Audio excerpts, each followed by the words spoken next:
इस YouTube channel में और इस वीडियो में हम देखेंगे एडुटेरिया का नया 5000 ऑब्जेक्टिव क्वेश्चन का, जो कि 100 सेटों में डिस्ट्रीब्यूट है। पर सेट में 50 क्वेश्चन है। जीके जीएस करंट अफेयर का ये क्वेश्चन सेगमेंट है और ये अभी अगस्त 2022 में पब्लिश हुआ था। तो देखते हैं, इसका पहला सेट है। पहले सेट में 50 क्वेश्चन है, तो इसका पहला क्वेश्चन देखते हैं क्या है। भारत के साथ व्यापार करने पर चार्टर महारानी एलिजाबेथ द्वारा कब दिया गया था? तो यह गया था 31 दिसंबर 1600 को। दूसरा है कि भारतीय राष्ट्रीय आंदोलन के प्रारंभ से ही उग्र राष्ट्रवादियों का भी वर्ग था, इनमें से कौन शामिल नहीं थे? तो ये लाल बाल थे, पाल, तिलक और लाजपत राय, और बिपिन चंद्र पाल इसमें कौन नहीं थे? तो ये गोविंद रानडे ये नहीं थे। तो इसका सी आंसर हो जाएगा। तीसरा, 1916 में कांग्रेस और मुस्लिम लीग के बीच लखनऊ समझौता हुआ था, तो इसका परिणाम घातक हुआ था, वो कौन सा परिणाम था? तो सी इसका आंसर होगा। कांग्रेस द्वारा मुसलमानों के प्रति संतुष्टिकरण की नीति का प्रारंभ होना। नेक्स्ट है 4 नंबर, व्यक्तिगत सत्याग्रह किस गवर्नर जनरल के काल में हुआ था? तो ये हुआ था लॉर्ड लिनलिथगो के समय में। अगला है, भारतीय राष्ट्रीय कांग्रेस की पूर्ववर्ती संस्थाओं में सबसे पहली और प्रमुख संस्था कौन थी? तो ये ब्रिटिश इंडिया एसोसिएशन था। 6 नंबर, साइमन कमीशन की सिफारिशों के संदर्भ में कौन सा कथन सही है? तो इसका सी आंसर हो जाएगा। केंद्र में द्विसदन विधायिका के सुझाव का अनुमोदन दिया गया था।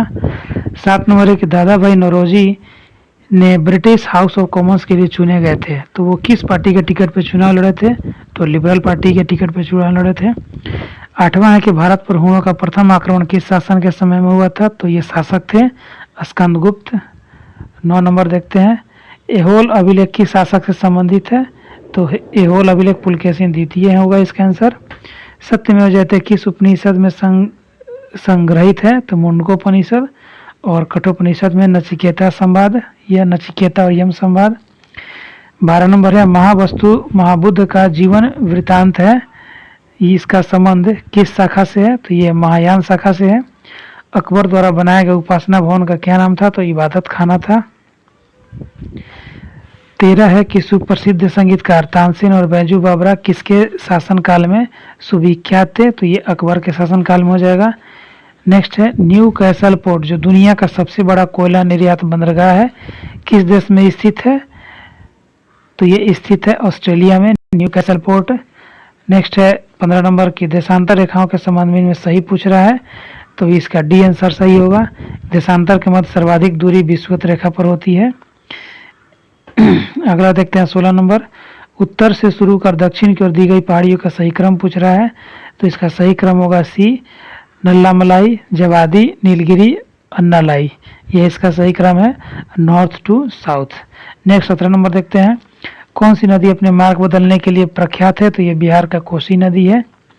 18 नंबर देखते हैं, किस मृदा प्रारूप में अतिरिक्त लोहा होने के कारण ये अनुउर्वरक हो जाती है? तो ये लेटराइट मिट्टी में ज़्यादा आयरन पाया जाता है, अतः ये अनुउर्वरक हो जाती है। अगला 19 नंबर, प्रकाश के संबंध में कौन सा कथन सत्य है? तो ये विद्युत चुंबकीय तरंग है, कण प्रकृति और ऊर्जा का एक रूप है, तो ये सभी संबंधित है। 20 नंबर है, बायोगैस संयंत्र में कौन सी प्रक्रिया होती है? तो ये किण्वन की प्रक्रिया होती है बायोगैस संयंत्र में। और एक वर्ग में ऊपर से नीचे की ओर आने पर परमाणु के आकार क्या होते हैं? तो ये बढ़ने लगते हैं। 22 है, वायुमंडल में प्रकाश के विसरण का कारण क्या है? तो धूल कण है। किसी भी यौगिक का ऑक्सीकरण संख्या कितना होता है? तो डी हो जाएगा 0। सर्प विषरोधी सुई किस तत्व का एक यौगिक है? तो यह है स्वर्ण यौगिक। और दाब का विमीय सूत्र पूछ रहा है, तो इसका हो जाएगा answer B, Ml-1 T-2। 25 number है, जैव सेल क्या है? तो ये कोयला है। याददाश्त का संबंध ब्रेन के किस भाग से है? तो मस्तिष्क, ब्रेन ब्रह्म, सेरेब्रम, डी इसका आंसर हो जाएगा। 28 नंबर, एक जीवाश्म में पक्षी का नाम पूछ रहा है जो कि पक्षी की तरह दिखता है, लेकिन उसका जो विशेषता है वो सरीसृप के जैसा है, तो ये हो जाएगा आर्क्योप्टेरिक्स। 29 नंबर है, मानव शरीर में सर्वाधिक मात्रा में पाया जाने वाला तत्व पूछ रहा है, तो ये ऑक्सीजन हो जाएगा। परिपथ के किन्हीं दो बिंदुओं के बीच विभवांतर मापने के लिए किसका प्रयोग किया जाता है? तो ये वोल्ट मीटर हो जाएगा। 31 नंबर देखते हैं कि आपातकाल के दौरान मौलिक अधिकार का निलंबन कौन कर सकता है? तो ये कर सकता है हमारे भारत के राष्ट्रपति महामहिम। प्राक्कलन समिति के सदस्यों का कार्यकाल कितने वर्ष का होता है? तो ये 1 वर्ष का होता है। 33 है कि किसके अनुमोदन से भारत की संचित निधि से पैसा निकाला जा सकता है? तो ये भारत की संसद का अनुमोदन होगा तभी ऐसा होगा। 34 नंबर है कि भारतीय संविधान में विधि के समक्ष समता किस देश के संविधान से लिया गया है? ब्रिटेन के संविधान से लिया गया है विधि की समता बराबरी विधि ब्रिटेन। ये अनुच्छेद 14 है, 14 में वर्णन इसका। संविधान संशोधन प्रक्रिया संविधान के किस भाग में उल्लेख है? तो भाग 20 है। अगला है कि इसमें मिलान करना है, तो देखिए मिलान करिए। भाषाओं का लेख है जो कि 8वीं अनुसूची का विषय है, और दल बदल अधिनियम ये 10वीं अनुसूची से संबंधित है। 73वां संविधान संशोधन 11वीं अनुसूची हो जाएगा, और भूमि सुधार एवं अधिग्रहण संबंधी अधिनियम 9वीं अनुसूची से हो जाएगा। तो इसका आंसर हो जाएगा बी 2143।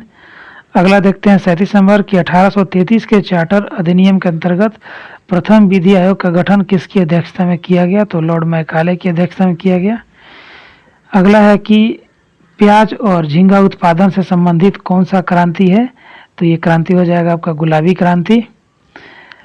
अगला है कि किन 2 संस्थान को ब्रेटन वुड्स जुड़वा के नाम से जाना जाता है? तो IMF और वर्ल्ड बैंक को ब्रेटन वुड्स जुड़वा के नाम से जानते हैं।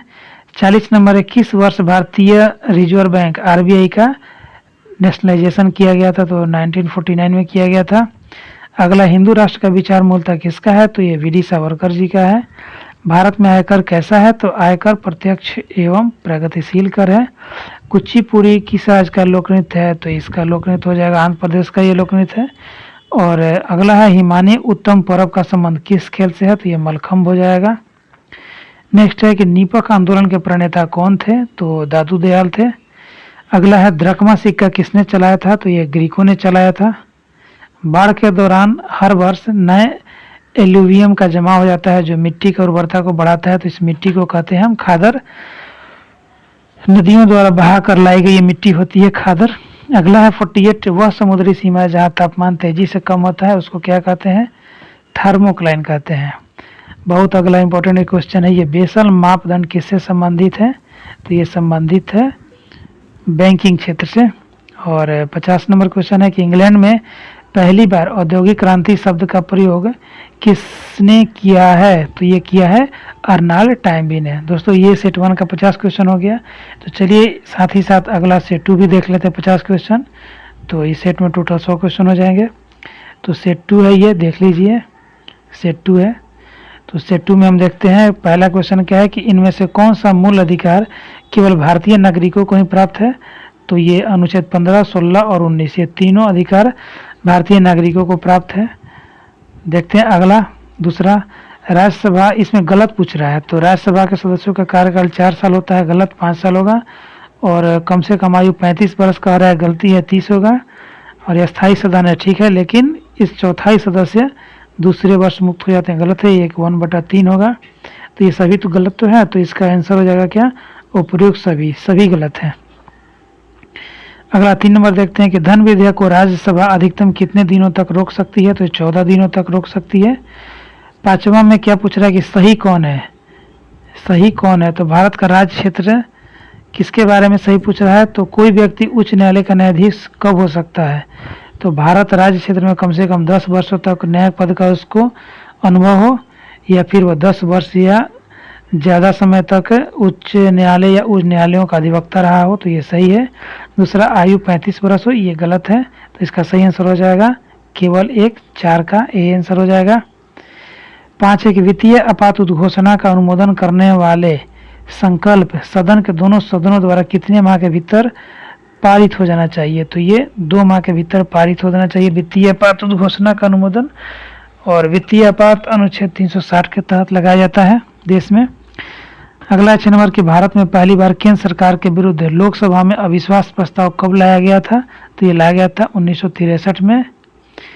राज्य के नीति निर्देशक तत्वों के प्रवर्तन के लिए किस अनुच्छेद में उपबंधित है? ये नीति निर्देशक तत्वों का प्रवर्तन किया जाना किस अनुच्छेद में वर्णन है? तो ये वर्णन है आर्टिकल 37 में।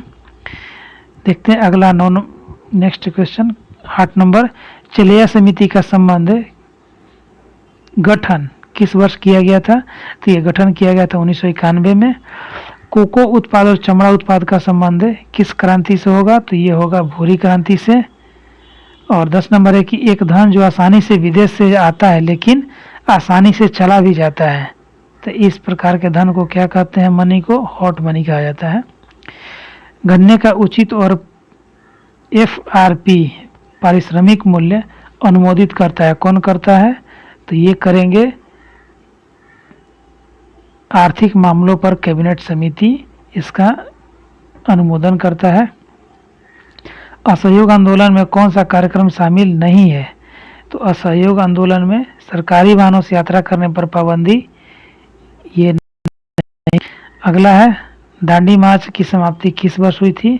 तो ये 12 मार्च 1930 से शुरू होकर के 6 अप्रैल 1930 को ये खत्म हो गई थी, तो इसका सी आंसर हो जाएगा 13 का। 14 है गांधी के जीवन काल में घटी निम्न घटनाओं का कालक्रम सही नहीं है। तो चौरी चौरा 22 ठीक है, और द्वितीय गोलमेज सम्मेलन 31 में ठीक है, पूना समझौता 1932 में, और लखनऊ समझौता कितने हुआ था? 1916 में। 32 का आधा कर देंगे। और भारत छोड़ो आंदोलन 1942 में, ये 23 मार्च गलत है, तो इसका डी आंसर हो जाएगा, ये कार्यक्रम सही नहीं है। आज़ाद हिंद फौज के साथ सुभाष चंद्र बोस ने सिंगापुर में स्वतंत्र भारत के अस्थायी सरकार का गठन कब किया था? तो ये किए थे 21 अक्टूबर 1943 को। सती प्रथा का उन्मूलन किया गया था किस अनुच्छेद ये नियम के द्वारा? तो 1829 के नियम 17 के द्वारा किया गया था। अगला है वहाबियों को कुचलने के लिए किस गवर्नर जनरल का श्रेय गवर्नर जनरल को श्रेय जाता है? वहाबियों के विद्रोह को कुचलने का श्रेय तो ये लॉर्ड एल्गिन प्रथम को। 18 नंबर देखते हैं कि त्रिपक्षीय संघर्ष में कौन राजवंश शामिल नहीं था? तो ये पल्लव संबंध इसमें शामिल नहीं थे। पाल, प्रतिहार और राष्ट्रकूट त्रिपक्षीय संघर्ष में शामिल थे। क्वेश्चन रिपीट होता है। 19 नंबर है कि सिंधु घाटी सभ्यता के अंतर्गत शवों को दफनाने के अवशेष मिले हैं। ये शवों के सिर किस दिशा में रखे मिले हैं? तो ये उत्तर दिशा में मिले हैं। किस बौद्ध संगीति में बौद्ध धर्म का 2 संप्रदाय में विभाजन हो गया था? तो ये हो गया था चतुर्थ में, और चतुर्थ एंड लास्ट। नेक्स्ट देखते हैं महावीर स्वामी को किस नदी के तट पर कैवल्य की प्राप्ति हुई है? तो कैवल्य की प्राप्ति हुई इनको ऋजुपालिका पे और निरंजना पे भगवान बुद्ध को हुआ था। 22 नंबर आजीवक संप्रदाय के संस्थापक कौन थे? तो मखल्ली पुत्त गोसाल थे। 23 नंबर है किस मुगल शासक के शासनकाल को स्थापत्य कला का स्वर्णिम काल कहा जाता है? तो ये कहा जाता है शाहजहां को। मुगल काल में मुहत्सिब कौन था? तो मुहत्सिब थे लोक आचरण अधिकारी मुहत्सिब। दीवाने अर्ज किस विभाग का है? दीवाने अर्ज सैन्य विभाग का था। 26 नंबर है बसावन एवं दसवंत किस शासक के दरबारी चित्रकार थे? तो ये चित्रकार थे अकबर के। अगला है कि इसको मिलान करने वाला है और पूछ रहा है कि सुमेलित नहीं है, कौन सुमेलित नहीं है? तो नरौरा यूपी में है, ठीक है। कुडन कुनल कर्नाटक गलत है, ये तमिलनाडु होगा। बाकी काकरापाड़ा गुजरात ठीक है। तारापुर महाराष्ट्र में है, सही है।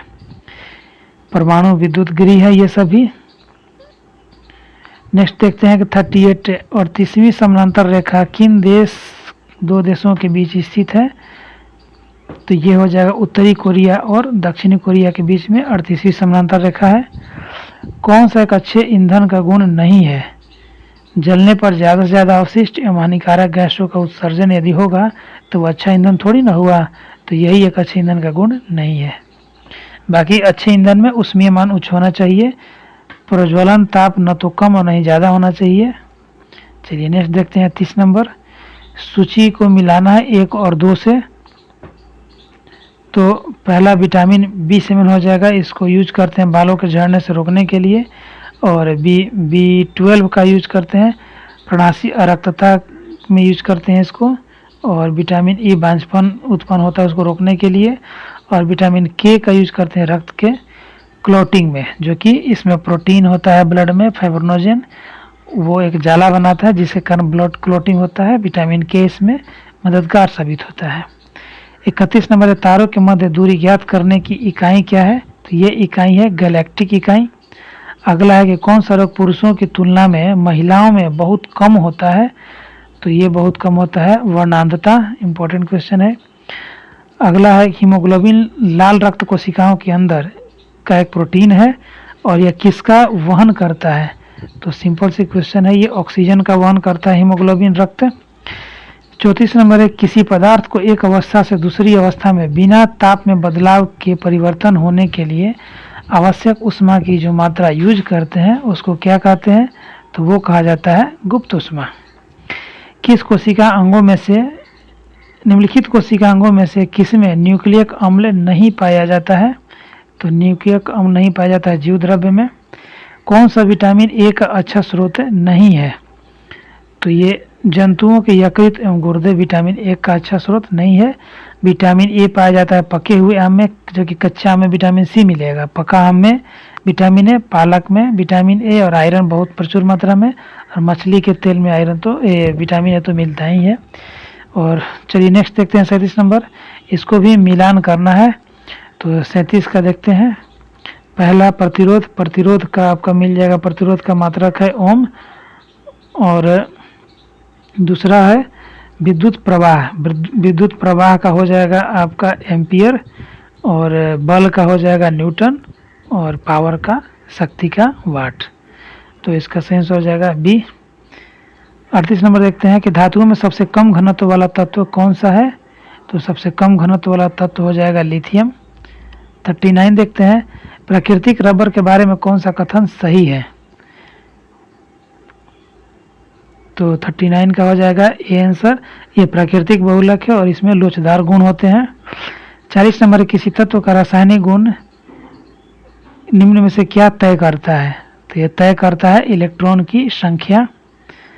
अगला 41 नंबर है, देवप्रयाग किन नदियों के संगम पर स्थित है? तो देवप्रयाग हो जाएगा भागीरथी और अलकनंदा। 42 नंबर है, किस राज्य से कर्क रेखा बीचों बीच गुजरती है? तो यह मध्य प्रदेश हो जाएगा। कहाँ सर्वाधिक जैव विविधता पाई जाती है? तो सर्वाधिक जैव विविधता पाई जाती है उष्णकटिबंधीय वर्षा वन में। अगला है, कौन सा सुमेलित नहीं है? तो बांधवगढ़, ये मध्य प्रदेश में सही है। और रोहिला राष्ट्रीय उद्यान गुजरात में, ये गलत है। बांदीपुर कर्नाटक में ठीक है, और सिमलीपाल उड़ीसा में, ये सही है। तो इसका बी आंसर हो जाएगा। 45 में देखते हैं कि इनमें कौन शीत महासागरीय जलधारा नहीं है? तो इसमें महासागरीय शीत जलधारा नहीं है अगुलहास। अगला है कि दक्षिण भारत की गंगा किसको कहते हैं? तो दक्षिण भारत की गंगा कहते हैं कावेरी को। 47 नंबर है कि प्रशांत महासागर में रिंग ऑफ फायर किस लिए जाना जाता है? तो भूकंप और ज्वालामुखी के लिए रिंग ऑफ फायर जाना जाता है। और रिंग ऑफ फायर कहाँ है? तो प्रशांत महासागर में मिलता है। 48 नंबर है कि सही सुमेलित इनमें से कौन नहीं है? तकलामकान चीन में ठीक है, थार भारत में है ठीक है, अटाकामा चिली में ठीक है, गिब्सन अफ्रीका नहीं ऑस्ट्रेलिया होगा। चलिए 49 नंबर देखते हैं कि प्रतिरोधात्मक या घर्षणात्मक बेरोजगारी किसे कहते हैं? तो रोजगार परिवर्तन की प्रक्रिया के दौरान श्रमिक का कुछ समय के लिए बेरोजगार होना घर्षणात्मक बेरोजगारी कहा जाता है। और 50 नंबर लास्ट क्वेश्चन है कि न्यूनतम समर्थन मूल्य एमएसपी के मैटर पे निम्न कथनों पर विचार करें कि इनमें से सही कौन है? तो सही है कि न्यूनतम समर्थन मूल्य आर्थिक मामलों के मंत्रिमंडलीय समिति द्वारा प्रस्तावित की जाती है। न्यूनतम समर्थन मूल्य कृषि लागत एवं मूल्य आयोग द्वारा अनुमोदित की जाती है। तो ये सही है, दोनों सही है। तो दोस्तों ये था यूटेरिया का सेट 1 एंड सेट 2। मिलते हैं अगले और सारे वीडियो में। तो दोस्तों यदि ये आपका सीरीज पसंद आया हो तो प्लीज़ लाइक एंड सब्सक्राइब करें और शेयर करें। तो मिलते हैं अगले वीडियो में। Thanks for watching.